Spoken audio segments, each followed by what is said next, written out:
Hello, good morning po sa inyong lahat, mga lods, mga kumare, mga amigas, mga kayakap. Good morning po for this video.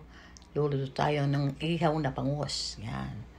Sa mangkok, yan, naglagay ako ng nagkiwa pala ako ng bawang sibuyas, kamatis, kinchay, tapos bell pepper, ay hindi pala, ground pepper, pamintang durog, tapos yes, siyempre naglagay tayo ng asin para magkalasa yung natin, yung palaman natin. Tapos i-mix natin yung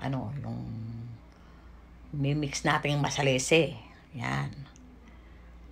Para mag-combine yung yung lasa nila. Para ma-spread lahat yung lasa. Tama ba yung pinagsasabi ko? Bahala na kayo po, ha? Basta yun na. Ayun na yun. Tapos, yan, yung bangus natin, yan, ginawit ko sa foil. Tapos, pinagsisiksik ko yung mga palaman yan. Ganyan. Tapos, hanggang sa ulo, linagyan ko.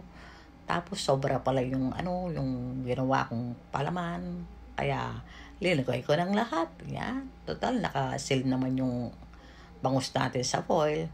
Hindi naman siya matatapon. Hindi naman siya masasayang. Yan. Yan, ready nang ihawin yung ating bangus, mga lods. Ayan. Yung palang kapatid ko, yung magdederang yan. Siyempre, alangan naman ako, di ba? at saka po pala, na may kapagderang niya po kasi. Yung kaya, lempo yung tigderang na. Di pa, gusto nga sa ning ulam.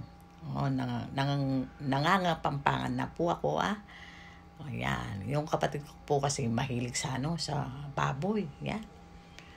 Pag kumain na sila ng magkakasunod na isda, halimbawa isda or gulay, nanghihina daw sila. Basta gusto nila, meat lovers sila. Kami dalawa naman ng mister ko, fish lover and vegetable lover. Tapos yan, luto na yung atang inihaw na bangus. Yan, tingnan nyo naman ang sarap, diba? Ready to eat na yung ating inihaw na bangus. Tingnan mo nga yung niya, nagmamatika, diba? Ganun lang po, kasimple yung ulam natin ngayon, pero masarap siya. Aminin nyo, kayo rin, gustong-gusto nyo ito. Tara Lods, kain na. Thank you for watching. Babush!